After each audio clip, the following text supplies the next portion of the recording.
Hey guys, welcome back to my channel. This is doctor Tabassum Hina. आज हम बात करने वाले लिकोरिया के बारे में, जिससे बहुत सारी महिलाएं परेशान हैं। ख़ास करके बच्चियां, मिड एज ग्रुप के लोग बहुत ज़्यादा परेशान हैं। लोग समझ नहीं पा रहे हैं लिकोरिया क्या है, फिजियोलॉजी है या पैथोलॉजी। तो आज हम इसके बारे में खुल के बात करने वाले हैं आप सबसे। और इस वीडियो को पूरा देखें आप, इसमें आपको बहुत ज़्यादा हेल्प मिलेगा लिकोरिया को समझने में। तो चलिए वीडियो को स्टार्ट करते हैं। आज हम बात करेंगे लिकोरिया के टाइप्स, काउजेशन, प्रिवेंशन एंड ट्रीटमेंट के बारे में। तो चलिए अब बात करते हैं इसके टाइप्स के बारे में। तो इसके दो टाइप होते हैं, एक फिजियोलॉजी, दूसरा है पैथोलॉजी।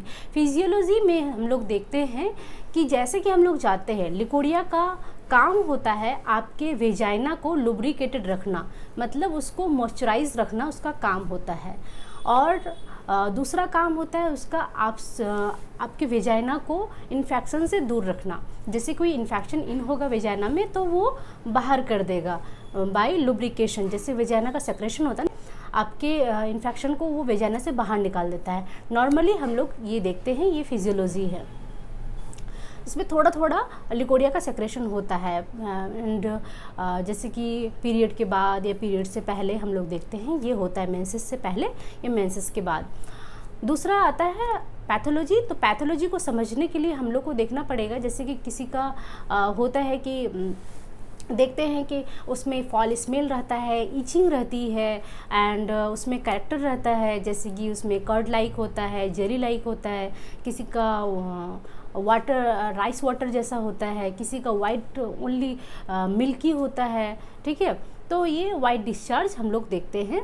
उसके साथ साथ ईचिंग रहता है, बैकएक रहता है, किसी का एब्डोमिनल पेन रहता है। तो ये सारे चीज़ पैथोलॉजी में आता है। अगर किसी का पैथोलॉजी देख रहे हैं कि लिकोरिया में नॉर्मल नहीं, ये फिजियोलॉजी नहीं पैथोलॉजी है, तो इमीडिएट अपने डॉक्टर से मिलें, अपने डॉक्टर से कंसल्ट करके मेडिसिन लीजिए। दूसरा आता है इसका काउजेशन। इसके दो काउजेशन हैं यूजुअली, एक है फंगस, दूसरा है पैरासाइट। फंगल में कैनाडेंसिस आता है जिसका इम्यूनिटी लो होता है, उसमें देखा जाता है कि ये फंगल इन्फेक्शन हो जाता है।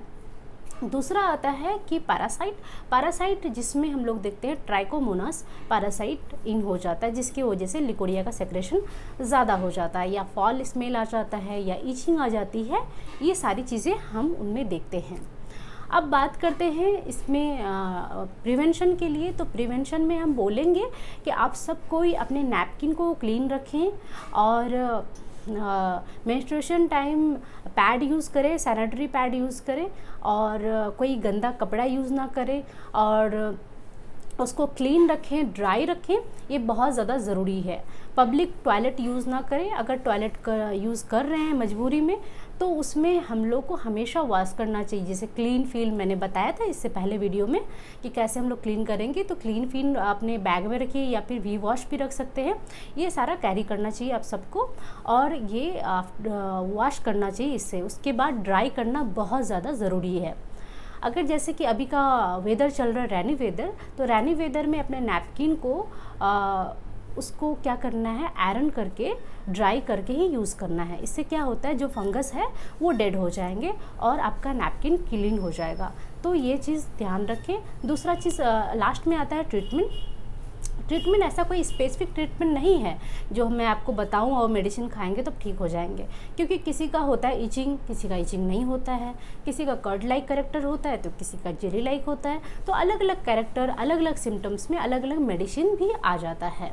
तो हम ये बात बोलेंगे, यूजुअली तो हम लोग सीपिया, बोरेक्स देते हैं, लेकिन अलग सिम्टम्स में अलग मेडिसिन आ जाता है। कभी कभी ऐसा हो सकता है कि ये मेडिसिन में आपका आर्सेनिक आ जाए, या हो सकता है आपका कुछ और मेडिसिन आ जाए। तो ये मेडिसिन हमेशा डॉक्टर से पूछ के ही लें, क्योंकि खुद से मेडिसिन नहीं लेना चाहिए और डॉक्टर से कांटेक्ट करके ही मेडिसिन लेना चाहिए। मेरा वीडियो लंबा ना हो जाए इसलिए मैं आप सबसे इजाज़त चाहती हूँ, और मैं आप लोग से रिक्वेस्ट करती हूँ कि अगर आप लोगों ने मेरे चैनल को सब्सक्राइब नहीं किया है तो प्लीज़ सब्सक्राइब कर लीजिए, क्योंकि आप सब के लिए बहुत अच्छे अच्छे टॉपिक, बहुत इंटरेस्टिंग टॉपिक आने वाले हैं, बहुत ज़्यादा इंफॉर्मेटिव टॉपिक आने वाला है। आप सबको बहुत ज़्यादा हेल्प मिलेगा अपने आप को समझने में, पैथोलॉजी एंड फिजियोलॉजी में क्या चेंजेस है इसको समझने में। ठीक है, मुझे दीजिए इजाज़त। Thank you.